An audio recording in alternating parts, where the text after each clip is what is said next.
Film ini diawali oleh sebuah scene yang memperlihatkan keceriaan di sebuah pesta. Di dalam pesta itu terlihat seorang ibu muda bernama Meg. Ia terlihat sibuk karena anaknya yang bernama Jack sedang berulang tahun. Tak lama kemudian, Meg mendapat kabar bahwa badut yang ia sewa gagal untuk hadir di pesta itu. Lalu scene beralih kepada seorang pria bernama Ken. Sang suami dari ibu muda tadi, ia bekerja sebagai seorang agen di sebuah perumahan mewah. Tak lama kemudian, ia menerima sebuah panggilan dari istrinya itu. Meg berkata bahwa badut untuk pesta anaknya tidak bisa datang. Singkat cerita, Ken pun berniat untuk menjadi seorang badut dadakan dengan perlengkapan seadanya. Ia berusaha dandan layaknya seorang badut, tapi usahanya tidak membuat mirip badut sama sekali. Sampai pada akhirnya ia melihat sebuah kotak yang membuatnya penasaran. Di dalam pesta, Ken akhirnya berhasil menghibur anak-anak di pesta itu dengan kostum yang ia temukan di rumah tempatnya bekerja. Dan film clown pun dimulai. Singkat waktu, malam pun tiba. Dan pesta pun telah usai. Bisa dibilang pesta itu sukses meskipun Jack mengetahui bahwa badut tadi adalah ayahnya. Lalu Ken beristirahat dengan kostum badut yang masih ia kenakan. Dan karena masih merasa lelah, ia pun tidak membuka baju tersebut. Lalu ia pun ketiduran, padahal sang istri mau ngajak mantap kuadrat. Di keesokan harinya, suasana masih biasa layaknya sebuah keluarga kecil yang bahagia. Kemudian Ken pun mulai membersihkan make up badut yang masih belepotan di wajahnya. Saat ia mengantarkan anaknya sekolah, ia terlihat masih membersihkan sisa bedak di wajahnya. Tampaknya bedak itu sulit untuk hilang. Lalu pada saat ia ke tempat kerja, semua temannya merasa heran karena penampilannya masih seperti badut. Kemudian Ken kembali bersih-bersih dan mencoba melepaskan kostum tersebut. Namun sulit sekali dibuka. Hingga pada akhirnya ia menemukan sebuah pisau cutter dan berusaha untuk merobek kostum tersebut. Usahanya pun sia-sia dan malah melukai tangannya. Lalu ia kembali mencoba merobek kostum badut dengan alat yang lebih canggih. Tapi tetap saja, kostum itu sulit untuk dilepaskan, malahan alat tersebut sampai patah. Singkat cerita, ia pun pulang. Kedatangannya disambut gonggongan anjing yang seolah ia adalah orang asing di mata peliharaannya itu. Meg pun heran karena suaminya masih berpenampilan layaknya seorang badut. Ken lalu menceritakan bahwa ia sangat kesulitan membuka kostum badut tersebut. Tetapi Meg malah menertawai kekonyolan suaminya itu. Kemudian ibu muda ini berusaha melepaskan hidung badut yang kata suaminya sangat menekan itu. Dan memang benar, Meg pun sulit untuk melepaskan benda tersebut hingga pada akhirnya. Like a band-aid. Okay. One. Hidung badut itu akhirnya dilepas, lalu hidung palsu itu dimakan oleh anjing mereka. Tak lama kemudian, Jack pun datang karena melihat anjingnya yang keluar membawa hidung badut. Tapi Meg menyuruhnya untuk segera meninggalkan mereka. Lalu Meg kembali melihat Ken yang sedang kesakitan itu. Ia melihat rambutnya sangat terlihat asli dan ia mengira bahwa Ken telah mewarnainya. Padahal itu adalah wig yang seakan menyatu dengan kepalanya. Lalu Ken menemui dokter atas pelukan hidung yang ia alami dan menceritakan apa yang telah menimpanya. Tapi usahanya tidak membuahkan hasil apapun. Ken akhirnya mulai stres dan bingung harus berbuat apa. Di keesokan harinya, Ken kembali ke rumah yang sedang ia jual. Ia menghubungi Olive, teman kerjanya, untuk mengetahui siapa pemilik rumah itu sebelumnya. Dari kotak tempat kostum itu, Ken melihat sebuah inisial huruf di sana. Ia pun penasaran dan mencoba mencari tahu. Kemudian ia berusaha menutupi kostum badutnya agar tidak membuat orang merasa aneh. Singkat waktu, Ken tiba di kantornya dan tak lama kemudian, ia langsung mendapatkan berkas yang ia cari. Saat ia membawa berkas itu, Ken mengalami batuk yang aneh dan tidak berhenti-henti dari tadi. Sorry. Lendir aneh itu menghiasi wajah Olive.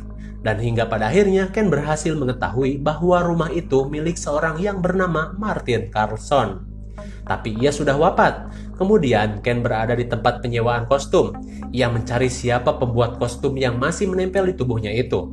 Dan akhirnya ia menemukan sebuah nama perusahaan yang cocok dengan inisial yang berada di dalam kotak tadi. Ia langsung menghubungi perusahaan itu. Ken pun menanyakan tentang kostum yang ia temukan di rumah Martin Carlson. Si pria dalam telepon itu mengatakan untuk tidak menyentuh kostum itu dan harus menjauhinya. Lalu si pria dalam telepon itu seperti ketakutan, apalagi saat Ken menyebutkan bahwa kostum itu sebenarnya sudah dipakai. Pria itu akhirnya menyuruh Ken untuk datang ke tempatnya. Singkat waktu, Ken kini berada di tempat pria itu. Ia pun disambut hangat oleh si pria ini. Lalu Ken mulai bertanya bagaimana cara melepaskan kostum itu. Tapi si pria tua itu malah memperlihatkan sebuah buku yang sudah buluk kepadanya. Lalu ia menceritakan sebuah legenda tentang seorang badut yang tinggal di gunung dan memakan 5 orang anak setiap musim dingin. Ken pun seolah terbawa suasana dan hingga pada akhirnya ia pun dibius dan tak lama kemudian Ken terbangun dari pingsannya. Akan tetapi tangannya sudah terikat di sebuah ranjang. Lalu si pria itu berkata bahwa hanya dengan cara ini setan itu bisa dihentikan. Dan tak lama kemudian Ken akhirnya bisa terbebas dari ikatannya. Beruntung sekali ya. Lalu ia berusaha melawan pria itu. Si pria itu berkata bahwa kostum itu bukan kostum biasa, melainkan kulit dan rambut dari iblis. Scene kini beralih ke rumah Ken. Kemudian Ken berusaha menjelaskan kepada istrinya tentang apa yang baru saja terjadi. Lalu ia memperlihatkan sebuah buku yang ia dapatkan dari pria tua tadi. Tak disangka keluarga Meg pun sedang berada di sana. Dan tentu saja mendengar semua cerita Ken. Dan melihat penampilannya, jelas mereka menganggap ucapan Ken sudah seperti lelucon. Ia pun memperlihatkan si pria tua tadi yang hampir membunuhnya. Namun usahanya tetap tidak dipercaya. Lalu tak lama kemudian, tanpa sengaja Ken mematahkan tangan keluarganya itu. Ken pun akhirnya langsung pergi karena merasa bersalah. Ketika sedang OTW, Ken batuk lagi dan mengeluarkan cairan aneh dari mulutnya. Lalu tiba-tiba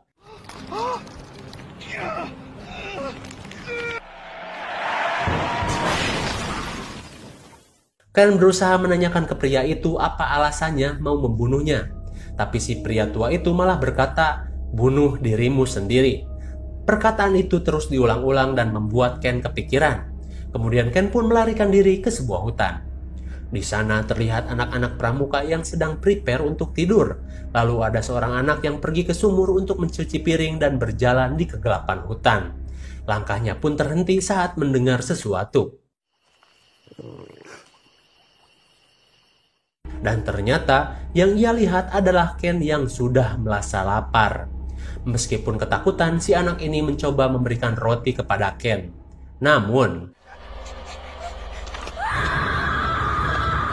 di keesokan harinya, Ken pergi ke sebuah rumah yang juga sedang ia jual. Setibanya di sana, ia didatangi oleh seorang bocah yang terlihat sangat suka sama badut. Ken seperti terlihat nafsu sama bocah ini, tapi bukan nafsu yang lain ya. Ia seolah semakin lapar saat melihatnya.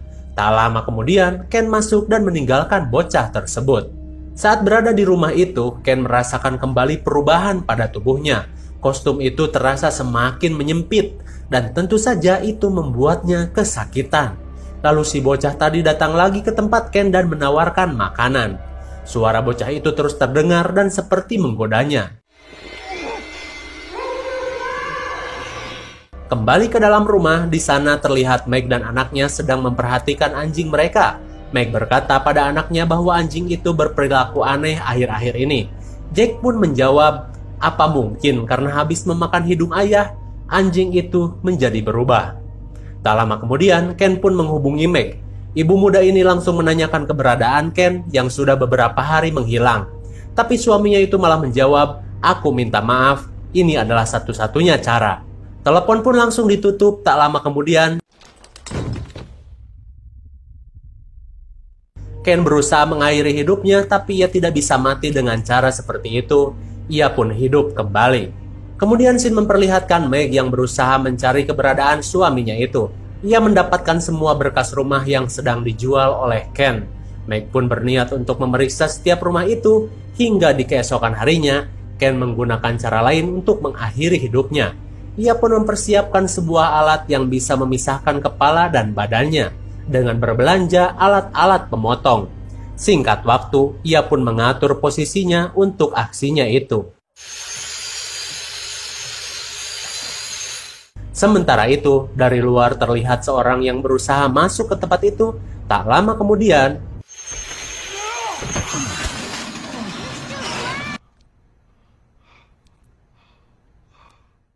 Ken pun jelas kaget. Bocah itu datang lagi dan kini ia tewas. Sepertinya Ken menikmati darah dari bocah malang itu, hingga pada akhirnya mayat bocah itu ia makan. Tak lama kemudian, Meg pun datang ke tempat itu. Saat ia akan membuka pintu, Ken menyuruhnya untuk tidak masuk ke dalam. Tapi si ibu muda ini berusaha membujuk suaminya untuk pulang. Meg pun mengatakan bahwa ia sedang mengandung anak kedua mereka. Hingga Ken berhasil luluh. Meskipun Meg kaget atas perubahan pada suaminya, tapi ia tetap peduli dan mengajaknya pulang. Sungguh istri yang baik. Sesampainya di rumah, Ken menyuruh Meg untuk mengikatnya dengan rantai. Lalu ia berpesan untuk tidak mempercayai ucapannya. Kemudian Meg akhirnya mencari petunjuk pada buku yang dibawa Ken beberapa hari lalu. Dari buku itu, ia menemukan beberapa foto jadul. Dari salah satu foto itu terlihat seorang yang bernama Dr. Martin Carlson. Meg pun teringat dengan seorang pria bernama Carlson yang pernah diceritakan suaminya. Singkat cerita, ia menemui pria tua yang bernama Carlson itu di rumah sakit. Meg pun mulai kepo-kepo atas semua yang terjadi. Dan ia menanyakan bagaimana cara melepaskan kostum badut itu dari tubuh suaminya. Carlson pun sulit membuka mulut apalagi ngomong. Akhirnya dengan sebuah tulisan ia mengatakan hanya aku yang bisa menolongnya. Lalu Carlson menulis untuk tidak percaya semua perkataan suaminya. Meg akhirnya emosi karena jawaban si pria tua itu bukannya ngasih tahu cara, malah berbelit-belit. Lalu Meg menunjukkan sebuah foto yang memperlihatkan Carlson memakai kostum badut. Ia pun terdiam melihat foto itu. Meg pun berkata, "Siapa kamu sebenarnya?" Ketika Carlson akan menjawab dengan tulisan, Meg pun keburu pergi. Kemudian scene beralih ke sekolahnya Jack. Di sana ia sedang mengalami pembulian oleh temannya yang bernama Cotton Bagaskara. Jack berusaha melawan dengan sebuah gigitan khas anak kecil. Lalu ia pun ngacir pulang sembari menangis. Sesampainya di rumah, Jack memanggil-manggil ibunya, tapi yang menjawab panggilannya malah suara seorang pria. Ia pun mengira itu adalah suara ayahnya yang sudah lama tak pulang. Jack pun merasa penasaran dan berusaha mencari tahu di mana suara itu berasal. Hingga pada akhirnya ia menemukan ayahnya dengan sosok yang telah berubah. Ken bertanya, "Kenapa kamu menangis?" Lalu Jack mengatakan bahwa ia telah diganggu oleh temannya yang bernama Cotton Bagaskara. Dan si Cotton itu selalu mengganggunya di sekolah. Meskipun Ken kini dalam keadaan setengah iblis, tapi rasa cinta kepada anaknya tetap besar. Lalu Ken pun menyuruh Jack untuk mengambil alat pemotong besi. Tak lama kemudian, Meg pun tiba di rumahnya. Lalu ia mencari Jack sembari memanggilnya, lalu tiba-tiba betapa kagetnya si ibu muda ini. Tapi ia terlihat senang karena Jack dalam keadaan baik-baik saja. Di rumahnya Carlton, terlihat ia sedang bermain game online FF bersama gengnya. Para bocah bangor itu bermain sembari ngobrol dengan kata-kata kasar khas bocah Badung. Cotton menyadari bahwa ada seseorang di rumahnya. Kemudian ia mengeceknya sembari membawa senjata Bruce Lee. Cotton pun heran bapaknya Jack kok ada di rumahnya. Tak lama kemudian, Cotton pun tewas mengenaskan. Scene kembali ke rumah Ken. Saat Meg sedang beres-beres, ia mendengar sesuatu. Terlihat anjingnya seperti sedang ancang-ancang untuk menyerangnya. Dan tak lama kemudian, si pria tua bernama Carlson berhasil menyelamatkan Meg. Meg semakin kaget si pria itu datang dan membunuh anjing kesayangannya. Tapi Carlson berusaha menenangkan Meg dan memberitahu bahwa kedatangannya hanya untuk membantu masalah yang mereka hadapi. Carlson menceritakan kejadian yang sebenarnya, bahwa dulu ia mendapatkan kiriman beberapa kostum badut dari bangsawan Islandia. Lalu ada sebuah kostum yang terlihat awet, padahal kostum yang lainnya sudah rusak dan lapuk. Ia memberikan kostum itu kepada adiknya yang bernama Martin Carlson, seorang dokter anak. Sama halnya dengan Ken, adiknya tidak bisa melepas kostum itu, tapi ia mengikuti apa maunya iblis yang ada di kostum tersebut. dengan memberikan 5 anak kecil sebagai tumbal. Dan ternyata Martin Carlson adalah pemilik pertama rumah yang sedang dijual oleh Ken. Lalu Carlson mengatakan jika ingin kutukan itu hilang tanpa harus memberikan tumbal, Ken harus dibunuh dengan cara dipenggal. Kemudian pria tua itu menanyakan di mana keberadaan Ken sekarang. Lalu Jack mengatakan bahwa ayahnya sedang berada di rumah Carlton. Singkat waktu, mereka tiba di rumah Carlton dan mereka langsung memeriksa setiap ruangan di rumah itu. Sampai pada akhirnya langkah Meg terhenti. Carlton tewas di mangsa Ken. Kemudian mereka berpikir untuk mencari tahu di mana keberadaan suami dari Meg ini. Lalu mereka berniat untuk pergi ke sebuah tempat yang selalu ada badutnya. Sesampainya di sana, Meg langsung masuk ke tempat hiburan anak itu. Ia pun berjalan berkeliling mencari badut yang bisa saja itu adalah suaminya. Kemudian seorang anak kecil mencari adiknya yang hilang. Ia berjalan menyusuri setiap tempat sembari memanggilnya.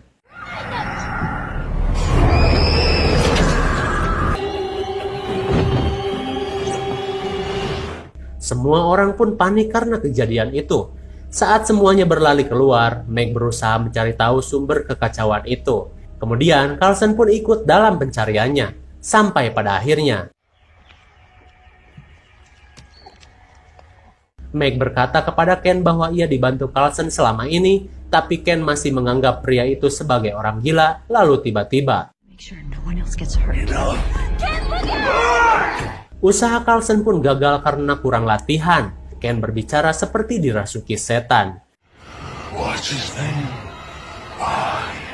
Iblis di tubuhnya mengatakan bahwa ia meminta satu anak lagi agar Ken bisa terbebas dari kutukannya. Parahnya lagi, ia akan memangsa Jack sebagai tumbal jika Meg tidak berhasil memberikan pesanannya. Tak lama kemudian, polisi pun datang, lalu Ken pun kabur, Meg pun kabur meninggalkan tempat itu. Dan sungguh malang nasib Pak Tua ini. Ia kebelejog sehingga menjadi tersangka utama kekacauan ini. Meg merasa bingung mengatasi masalah ini. Ia pun kepikiran tentang permintaan iblis itu. Ia sempat melihat bocah yang sendirian, lalu Meg berusaha mendekatinya. Hunter! Tapi niatannya gagal. Lalu ia kembali ke mobilnya dengan perasaan yang masih bingung bercampur perasaan tidak tega. Kemudian scene beralih ke rumah. Setibanya di sana, Meg langsung menanyakan Jack kepada ayahnya. Ayahnya pun berkata bahwa keadaannya baik-baik saja. Lalu tak lama kemudian, iblis itu terus meminta tumbal yang belum terpenuhi. Meg pun kabur dan mencari alat untuk melawan iblis itu. Suami istri ini pun akhirnya baku hantam.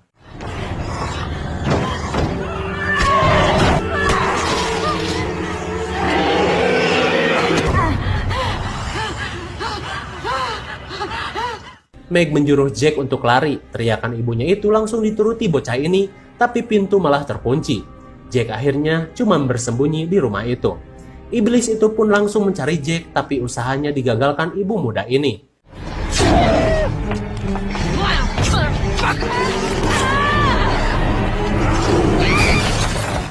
Iblis itu melanjutkan pencariannya, sementara itu Jack masih bertahan di balik pintu. Iblis itu pun gagal mendapatkan Jack, tapi usahanya tidak berhenti sampai di situ. Iblis itu pun kini tidak berdaya, hingga Meg berniat untuk menuntaskan pertempurannya. Hati Meg pun luluh saat iblis itu memanggilnya dengan suara Ken. Kemudian Meg berkata pada anaknya, "Nah, ambillah rantai jika kamu ingin menolong ayahmu." Mungkin niat Meg untuk mengikat Ken seperti sebelumnya. Tapi Jack malah berkata bahwa iblis itu bukanlah ayahnya. Tak lama kemudian,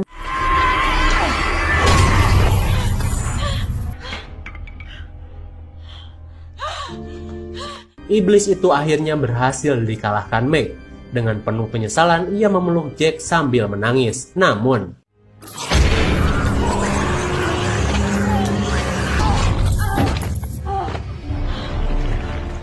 kini, iblis itu benar-benar mati. dan terlihat melebur. Baju itu pun terlepas, namun Ken harus wafat. Hingga pada akhirnya polisi pun datang saat semua sudah selesai, seperti di film-film India. Kemudian scene beralih ke sebuah ruang forensik, terlihat para petugas sedang mengumpulkan barang bukti dari kejadian itu. Lalu sebuah kostum badut tersimpan rapi di dalam sebuah kotak dan film clown pun berakhir.